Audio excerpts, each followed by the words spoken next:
25 مارچ کو بروز اتوار سپہر 3 بجے مینار پاکستان میں آزاد پاکستان کانفرنس میں ضرور پہنچیے گا، کیونکہ اس ملک کے جتنے بھی مسائل ہیں ان کا صرف حل ایک ہی ہے کہ یہ صحیح معنوں میں ابھی تک آزاد نہیں ہوا، ہم نے اس کو صحیح معنوں میں آزاد کروانا ہے۔ دعا ہے کہ اللہ تبارک و تعالی ہمیں عمل کی توفیق دے۔ صاحب ہمارے وفاقی مذہبی امور کے وزیر رہے ہیں، یہ بھی اس بات کی گواہی دیں گے کہ ہمارا پیر بے گناہ ہے، ہاتھ کھڑا کر کے کہیں کہ ہمارا پیر بے گناہ ہے۔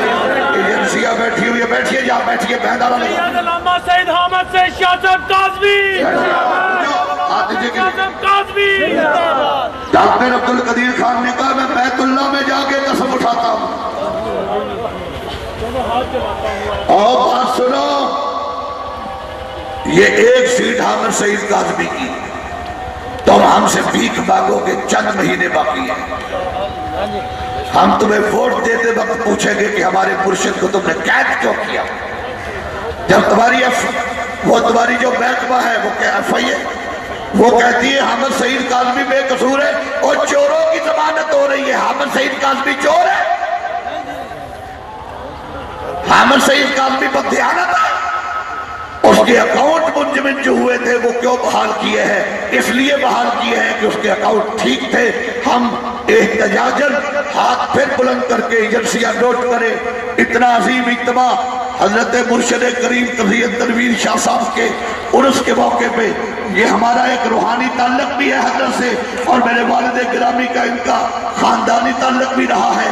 آج حضرت کے عرس پہ کھڑے کرتے ہیں، ایک حامد سعید نہیں کروڑوں کو قید کر لو، حق حق ہوتا ہے، باطل باطل ہوتا ہے، انشاءاللہ سچ ثابت ہوگا جب ہمارا پیر گلے میں ہاتھ ڈال کے عزت سے باہر نکلے گا اور دنیا کو بتائے گا کہ تخت سکندری پہ وہ تھوکتے نہیں، بستر لگا ہے جن کا آقا تیری گلی میں۔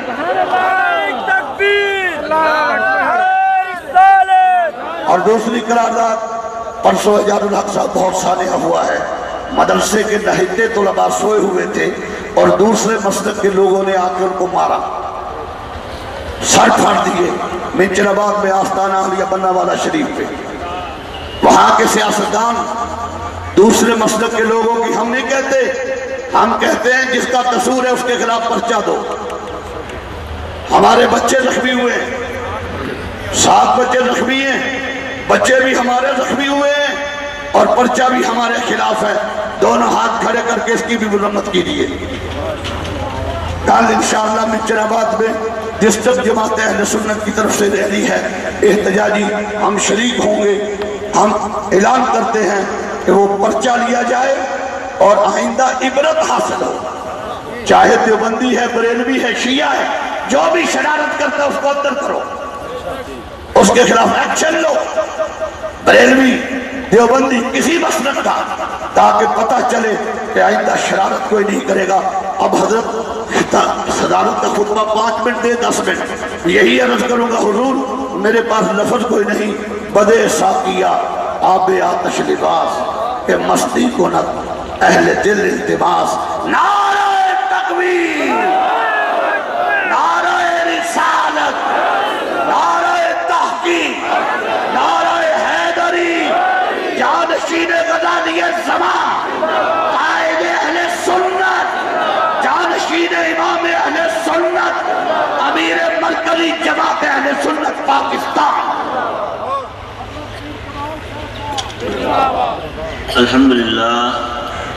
الحمدللہ وکفا وسلام علی عبادہ الذین اصطفى، نحمد اللہ العلی الاکبر ونصلی علی رسولہ النبی الانور وعلی آلہ واصحابہ السرج الغرر، اما بعد، اعوذ باللہ من الشیطان الرجیم، بسم اللہ الرحمن الرحیم، هو الذی ارسل رسولہ بالہدی ودین الحق لیظہرہ علی الدین کلہ وکفی باللہ شہیدا۔ صدق اللہ مولانا العلی العظیم وصدق رسولہ النبی الامین ونحن علی ذلک لمن الشاہدین والشاکرین والحمد للہ رب العالمین۔ ان اللہ وملائکتہ یصلون علی النبی یا ایھا الذین آمنوا صلوا علیہ وسلموا تسلیما۔ اللہم صل علی سیدنا مولانا محمد وعلی آل سیدنا مولانا محمد وبارک وسلم علیہ۔ الصلاۃ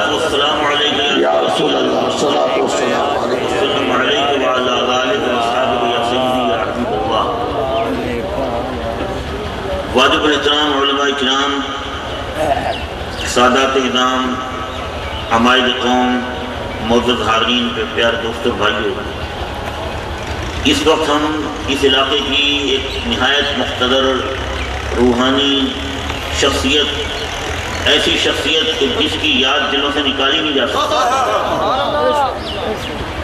نادش اہل سنت فخر السادات حضرت علامہ پیر سید فیض الحسن شاہ صاحب تنویر رحمۃ اللہ تعالی علیہ کے عرس کی محفل میں حاضر ہیں، اور ان کے شہزادے میرے محبوب محترم خطیب اہل سنت حضرت علامہ پیر سید احمد کمال شاہ صاحب تشریف فرمائیں، اور ان کے اصرار پر، ان کے ارشاد پر میں حاضر ہوں۔ تقریر کا وقت نہیں ہے، تقریر تو خطیب اہل سنت حضرت مولانا اسد صاحب نے کر دی، اور اب وقت نہیں ہے۔ میں ویسے بھی کوئی مقرر شعلہ بیاں اور واحد جادو نوا نہیں ہوں۔ محترم اعجاز الحق صاحب نے بھی بڑی قیمتی اور بڑی پیاری باتیں کی۔ بات یہ ہے کہ ہمارا جو زوال ہے، یہ جو ہزیمت ہے، یہ جو ہماری شکست ہے، یہ کیوں ہے؟ یہ کیوں ہے؟ تو غلام شہ امم نہ رہا، تو غلام شہ امم نہ رہا، چشم عالم میں محترم نہ رہا۔ جب تک حضور علیہ السلام کی غلامی کا دعویٰ سچا تھا، میرے دوستو، لوگ مسلمانوں کی طرف نظر کر کے اپنے مقدر کا فیصلہ کرتے ہیں۔ آج ایک زمانہ وہ تھا کہ قیصر و کسریٰ اپنے مقدر کے فیصلے کے لیے مدینے کی طرف دیکھتے تھے، آج ہم امریکہ اور برطانیہ کی طرف دیکھتے ہیں۔ کیوں؟ اس لیے کہ سید عالم کی محبت ہمارے دلوں میں نہیں ہے۔ ہم نام کے مسلمان ہیں، کام کے نہیں ہیں۔ میرے دوستو، ہے جرم ضعیفی کی سزا مر کے مفادہ ہے۔ ہم اپنے اعمال کو ٹھیک کریں، اپنے احوال کو ٹھیک کریں۔ ارے حضور علیہ السلام نے فرمایا کہ میرا صحابی اگر مٹھی بھر جو اللہ کی راہ میں خرچ کر دے، تو بعد میں آنے والا مسلمان جبل احد کی برابر سونا خرچ کرے تو وہ ثواب نہیں ملے گا، وہ ثواب نہیں ملے گا۔ کیوں؟ اس لیے کہ سب سے پہلے محبت ہے۔ جتنی محبت زیادہ ہوگی، جتنی محبت زیادہ ہوگی، اتنا اخلاص زیادہ ہوگا۔ جتنا اخلاص زیادہ ہوگا، اتنی عمل کی قوت زیادہ ہوگی، اور جتنی عمل کی قوت زیادہ ہوگی، اتنا اس پر اجر و ثواب زیادہ ہوگا۔ صحابہ سے بڑھ کر حضور سے کسی کو محبت نہیں ہو سکتی، اس لیے کہ انہوں نے جمال نبوت کو بے حجاب دیکھا تھا۔ وہ اس محفل میں بیٹھے تھے۔ میرے دوستو، ان فضاؤں کو سلام جن میں سید عالم سانس لیتے تھے، ان ہواؤں کو سلام جو سرکار کی مبارک زلفوں سے کھیلتی تھی، ارے ان نگاہوں کو سلام جو جمال نبوت کو بے حجاب دیکھتی تھی۔ تو میرے دوستو، حضور علیہ السلام کی محبت یہی اصل ایمان ہے، یہی اصل دین ہے۔ بے مصطفیٰ بے رسا کی خیشہ کہ دی ہماؤس اگر بہو نہ رسیدی تمام بھولا بھی۔ علامہ اقبال کہتے ہیں کہ اے میرے دوست، تو اپنے آپ کو مصطفیٰ صلی اللہ علیہ وسلم کی بارگاہ اقدس میں پیش کر دے، اگر تو وہاں نہیں پہنچتا تو دین تک نہیں پہنچ سکتا۔ اس لیے کہ دین نام ہی سید عالم کی ذات کا، حضور کی ذات ہی۔ میرے دوستوں، وہ مجھے ایک واقعہ یاد آیا، سنا کے مجھے ختم کروں۔ ایک بڑا ہوئے صاحب نے حضرت سعد کو فرمایا، سعد کو کہ سعد جمعے کے دن صبح سویرے الصبح لشکر لے کر جہاد کے لیے روانہ ہو جانا۔ حضرت سعد نے عرض کی کہ حضور غلام کو امید کرے۔ چنانچہ کچھ دن باقی تھے جمعے، انہوں نے لشکر کی تیاری شروع کر دی۔ لشکر کی تیاری ہوئی، سامان وہاں پہنچایا، لشکر ترتیب کیا، سب تیاری کر کے جمعے کے دن الصبح حضرت سعد نے لشکر روانہ کر دیا، لیکن خود نہیں گئے۔ کیوں نہیں گئے؟ کیا ان کے دل میں جذبہ جہاد نہیں تھا؟ کیا ان کے دل میں شوق شہادت نہیں تھا؟ ارے وہ تو قرون اولا تھا، وہ تو کرنے ہوئے تھا۔ میرے دوستو، حضور کا ہر غلام حضور کے ابرو چشم کے ادنا اشارے پر اپنی جان پیش کرنے کے لیے تیار تھا۔ تو حضرت سعد کیوں نہیں گئے؟ کیا انہیں زندگی سے پیار تھا اور موت سے خوف تھا؟ یقین جانو، مسلمانوں کا زوال اس دن سے شروع ہے جس دن سے انہوں نے زندگی سے پیار کیا۔ مومن کی شان یہ نہیں ہے کہ زندگی سے پیار کرے، ارے مومن جو ہے وہ موت سے نہیں ڈرتا، موت مومن سے ڈرتی ہے۔ رہی زندگی موت کی گھاٹ میں، رہی زندگی موت کی گھاٹ، مومن کی دنیا شان۔ تو حضرت عثمان حضرت سعد نہیں گئے۔ کیوں نہیں گئے؟ اس لیے کہ انہوں نے یہ سوچا کہ جہاد پہ جا رہا ہوں، ہو سکتا ہے یہ میری زندگی کا آخری سفر ہو، اور ہو سکتا ہے اللہ تعالیٰ مجھے شہادت کا رتبہ عطا فرمائے، تو پھر یہ میری زندگی کا آخری جمعہ ہوگا، تو کیوں نہ اپنی زندگی کے آخری جمعہ کی نماز حضور کے پیچھے پڑھنے کا ثواب حاصل کر لوں، یہ شرف حاصل کر لوں، یہ فضیلت حاصل کر لوں، یہ ارادہ تھا۔ اور پھر ان کا پروگرام یہ تھا کہ نماز جمعہ کے بعد تیز رفتار سواری پہ جاؤں گا اور لشکر کو رستے میں جا لوں گا۔ اپنے ایمان سے کہیں تو برا ارادہ تھا، اتنا نہیں ارادہ تھا۔ حضور کے پیچھے نماز جمعہ کا شرف حاصل کرنا، یہ اجر اور فضیلت حاصل کرنا۔